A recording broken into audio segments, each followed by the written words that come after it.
Students, तो हम unit first start करते हैं। मैंने आपको प्रीवियस लेक्चर में ये चीज़ बताई थी कि स्टैटिस्टिकल फिजिक्स में हम बिहेवियर की बात करते हैं, एवरेज बिहेवियर की, ठीक है, पूरे सिस्टम की, इंडिविजुअल पार्टिकल की बात नहीं करते। फिर हमारी बात उसके बेसिक डिस्कशन की थी जो हम प्रीवियस लेक्चर में कर चुके हैं। आज मैं आपसे जो बात डिस्कस कर रही हूँ वो ये है कि relation between statistical physics with probability. अब आप ये सोचोगे कि हम स्टैटिस्टिकल फिजिक्स करते करते प्रोबेबिलिटी की तरफ क्यों जा रहे हैं। तो डियर स्टूडेंट्स, स्टैटिस्टिकल का प्रोबेबिलिटी के साथ बहुत इंटरलिंक्ड है। अब आप इस चीज़ को डेफिनेशन से समझ सकते हैं। मैं इसमें आपको कुछ वर्ड्स जो हैं उन पे स्ट्रेस देती हूँ जिससे आपको इनके बीच का रिलेशन साफ दिखाई देगा।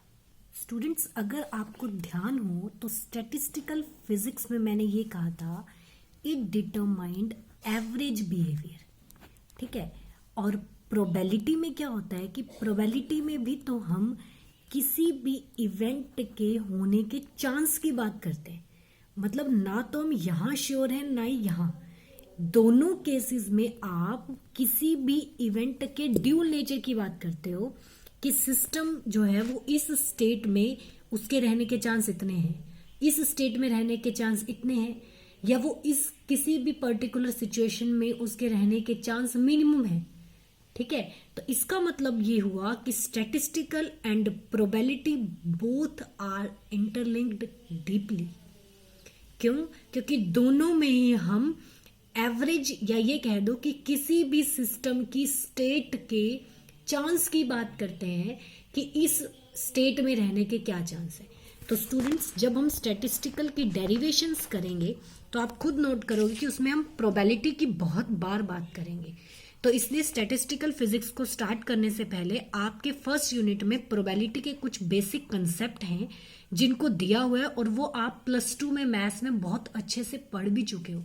आई थिंक 10th में भी आया था आपके पास वो कंटेंट और +2 में भी आया है।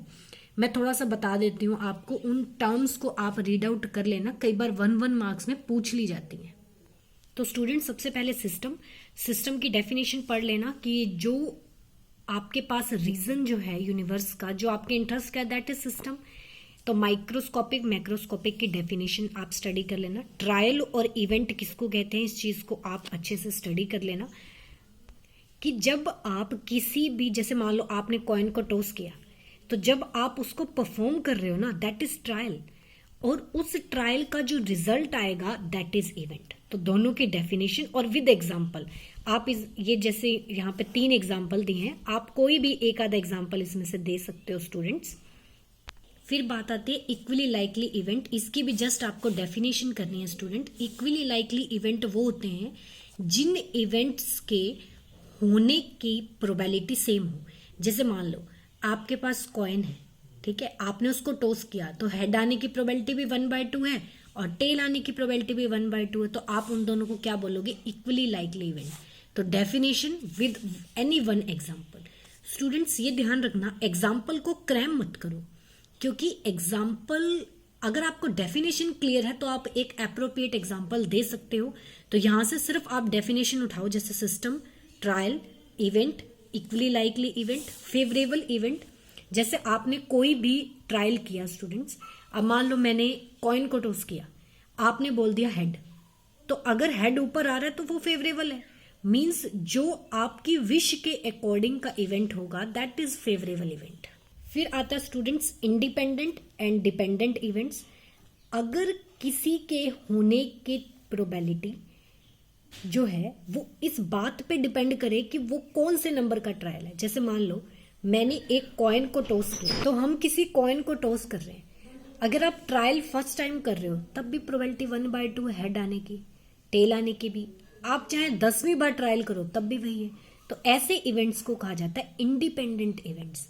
मींस किसी भी इवेंट की प्रोबेबिलिटी उसके नंबर ऑफ ट्रायल पे डिपेंड ना करे, that is independent. But dependent में डिपेंड करता है। जैसे मैं आपको एक एग्जांपल देती हूँ स्टूडेंट्स, देखो इस एग्जांपल में मान लो ये एक बॉक्स है, इसमें मैंने 6 ब्लैक बॉल्स रखी हुई हैं और 6 ही व्हाइट बॉल्स रखी हैं।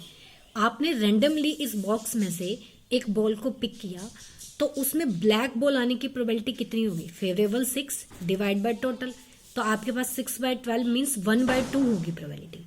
अब मान लो आपने उस बॉल को दोबारा से बैग में नहीं डाला। अब मैं आपसे पूछ रही हूँ कि आपने सेकेंड टाइम फिर ट्रायल किया, तो जब आप बॉल निकाल रहे हो तो उसकी प्रोबेबिलिटी कितनी होगी? अब टोटल बॉल्स कितनी रहेगी आपके पास? 11।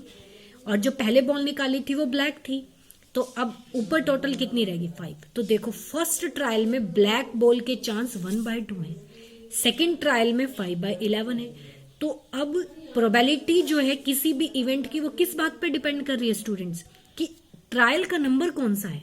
This is known age dependent event. आप इस तरीके से डिपेंडेंट और इंडिपेंडेंट की डेफिनेशन विद एग्जांपल कर लेना। उसके बाद आता है स्टूडेंट सैंपल स्पेस। अगर आप कोई भी एक्सपेरिमेंट है उसको परफॉर्म कर रहे हो तो उसमें जितने भी पॉसिबल आउटकम होंगे उन सबको बोलते हैं सैंपल स्पेस।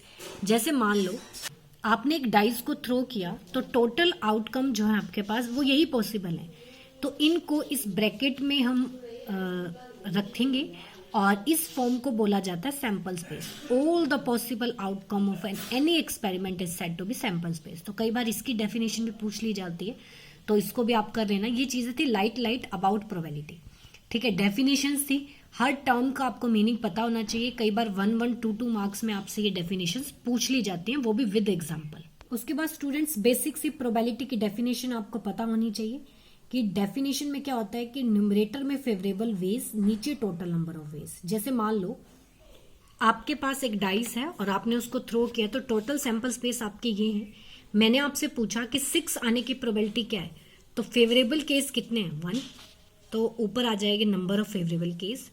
नीचे टोटल नंबर ऑफ केसेस कितने हैं? 6। तो ये प्रोबेबिलिटी निकालने का फॉर्मूला होता है। पी से आप प्रोबेबिलिटी को डिटरमाइन करोगे और ब्रैकेट के अंदर उस टर्म को रखोगे जिसकी आप प्रोबेबिलिटी निकाल रहे हो। Got my point? तो इस तरीके से हम प्रोबेबिलिटी निकाल सकते हैं। अब स्टूडेंट्स प्रोबेबिलिटी की 2 टाइप होती हैं। Number 1 statistical probability and number 2 priori probability. आपको दोनों की डेफिनेशन आनी चाहिए।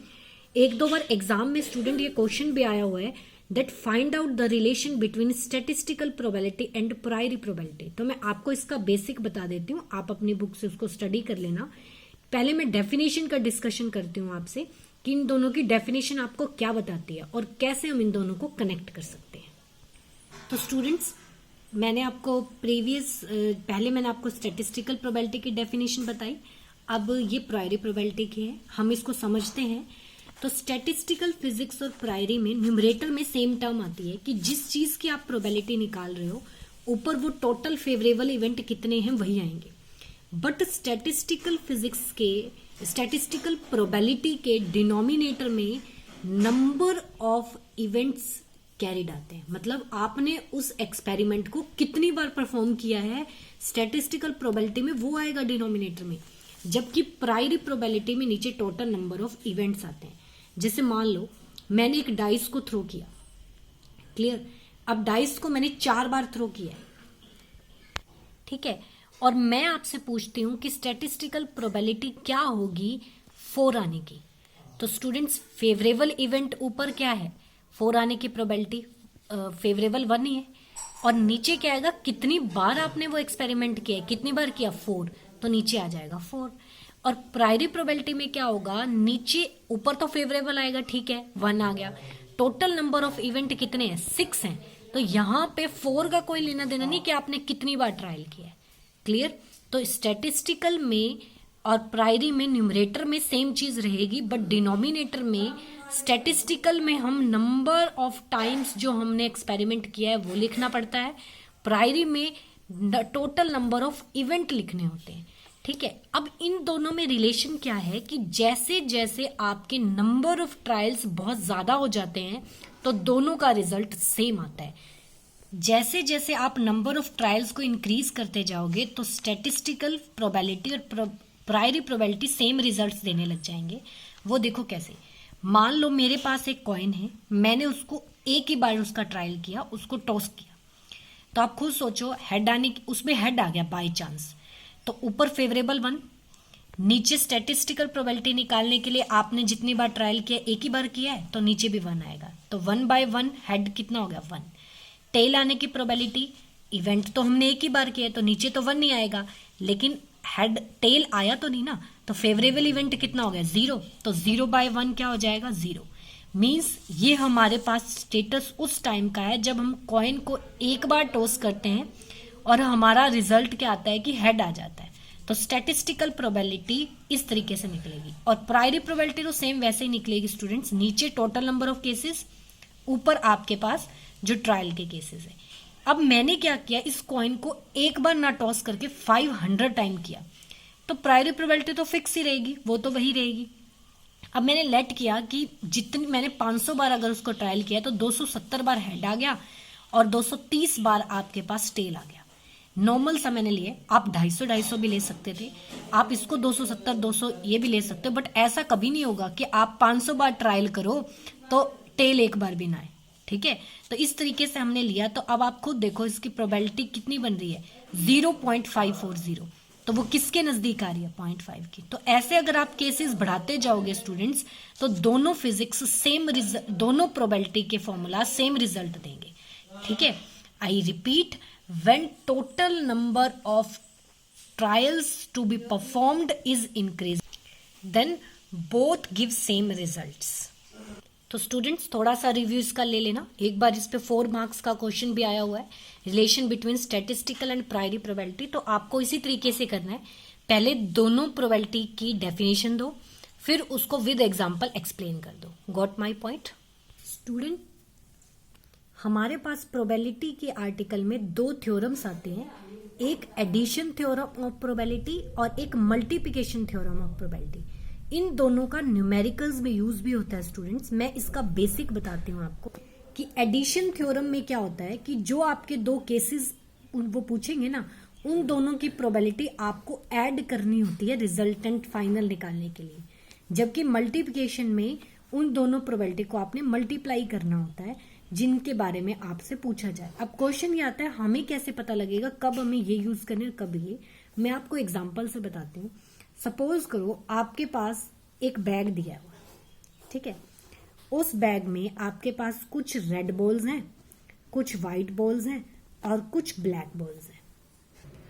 जैसे मैंने ले लिया 5 रेड 5 व्हाइट और 10 आपके पास ब्लैक बॉल्स। अब मैं आपको कहती हूँ फाइंड द प्रोबेबिलिटी कि आप बैग से जब बॉल निकालो तो या तो वो व्हाइट होनी चाहिए या वो रेड होनी चाहिए। मींस मुझे दोनों में से एक चीज चाहिए स्टूडेंट्स। तो ऐसे केस में एडिशन थ्योरम यूज होती है जब हमें दोनों में से एक चीज चाहिए हो। जैसे आप मान लो आपने रेड, मैंने क्या कहा, find the probability that ball is either red और व्हाइट, या वो रेड हो या वो व्हाइट हो, दोनों नहीं चाहिए आपको, दोनों में से एक चाहिए। तो उस सिचुएशन में आपको एडिशन थ्योरम लगानी है। जैसे अब रेड की प्रोबेबिलिटी क्या है 5/20, ठीक है, और व्हाइट की प्रोबेबिलिटी क्या है 5/20। दोनों को ऐड कर दोगे तो आपका जो क्वेश्चन में पूछा है उसका सॉल्यूशन आ गया। समझ गए आप? क्लियर? आई रिपीट कि आपके पास बैग है एक, उसमें 5 रेड 5 व्हाइट और 10 ब्लैक बॉल्स हैं। मैंने आपसे पूछा कि आपने रैंडमली एक बॉल निकाली है तो उसकी क्या प्रोबेबिलिटी है कि या तो वो रेड हो या वो व्हाइट हो। मतलब दोनों में से जब आपको एक चीज चाहिए हो तो ऐड करते हैं। क्लियर? अब मैं आपसे पूछूं कि आपने 2 बॉल्स निकाली हैं और ये कंडीशन है कि वो दोनों की दोनों बॉल्स व्हाइट ही होनी चाहिए। मैंने कंडीशन अप्लाई कर दी, ठीक है, तो देखो तो दोनों मल्टीप्लाई होंगे। फर्स्ट बॉल व्हाइट हो, इस बात की क्या प्रोबेबिलिटी है 5/20। टोटल बॉल्स 20 हैं, एक आप एलिमिनेट कर चुके हो तो टोटल कितनी रहेगी 19, और व्हाइट अब कितनी रहेगी 4। तो अब मैंने मल्टीप्लाई किया क्योंकि मुझे दोनों की दोनों बॉल एक साथ चाहिए थी। ठीक है, अब मैं कहती कि एक रेड होनी चाहिए और एक व्हाइट होनी चाहिए, तो कैसे करोगे? मान लो मैंने कहा फर्स्ट हमारे पास रेड होनी चाहिए तो 5/20। अब मैं कहती हूं कि सेकंड मेरे पास व्हाइट होनी चाहिए तो 90 5/19। ठीक है, तो जहां पे मुझे दोनों चीजें एक साथ चाहिए हों वहां पे मल्टीप्लाई होगा, जहां मुझे दोनों में से कोई एक चीज चाहिए हो वहां पे प्लस होगा। ये आपको प्रैक्टिस से ज्यादा समझ में आएगा। आपकी बुक में 3 एग्जाम्पल दिए हैं इस चीज के, आप उनको कर लेना। फिर भी कोई डाउट हो तो मुझसे पूछ लेना। नॉर्मली अगर आप स्टेटमेंट को स्टडी करके ऑब्जर्व करते हो ना स्टूडेंट्स, तो आप देखोगे कि जहां पे लिखा हो आइदर और वहां पे ये वाली कंडीशन बनती है स्टूडेंट्स, और जहां पे लिखा हो बोथ वहां पे ये वाली कंडीशन बनती है। तो स्टूडेंट्स यहां तक इसको कंप्लीट कर लेना।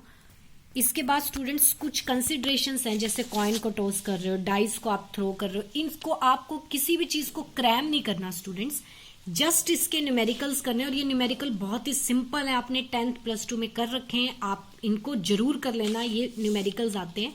इसकी क्रैमिंग करने की आपको कोई जरूरत नहीं है, जस्ट व्यू लेना है, समझना है इस चीज को आपने। फिर स्टूडेंट्स ये आर्टिकल दियो आपकी बुक में, टॉसिंग ऑफ अ कॉइन, ये भी पेपर में बहुत बार आया हुआ है।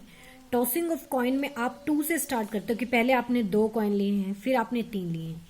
फिर ये भी बात करते हैं कि वो दोनों कॉइन जो हैं वो एक बार आप लोगे इनडिस्टिंग्विशेबल और एक बार लोगे डिस्टिंग्विशेबल। मीन्स पहले हम उनकी पहचान नहीं कर सकते, तो अगर आप उनकी पहचान नहीं कर सकते तो आप केसेस को ऐसे लिखोगे। क्लियर? अगर हम उनकी पहचान ही नहीं कर सकते तो हमें 1 2 लगाने का कोई मतलब नहीं है। लेकिन अगर वो डिस्टिंग्विशेबल हैं तो हम उसको इस तरीके से लिखेंगे कि एक कॉइन के आउटकम H1T1 और दूसरे के H2T2। तो आपके पास जो टोटल सैंपल स्पेस बनेंगे यहाँ पे वो बनेंगे H1H2, T1T2, H1T1, sorry H1T2,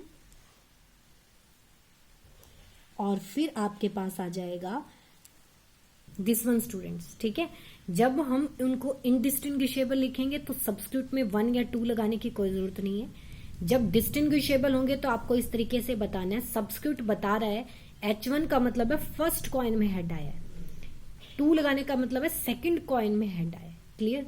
फिर आपने इन सब की प्रोबेबिलिटी निकालनी है, जैसे इसकी प्रोबेबिलिटी कितनी होगी 1/4, 1/4। ठीक है, इस तरीके से हमें प्रोबेबिलिटी निकालनी। आपकी बुक में ऐसे टेबुलर फॉर्म में दे रखा है स्टूडेंट्स, तो इससे आप गो थ्रू हो लेना।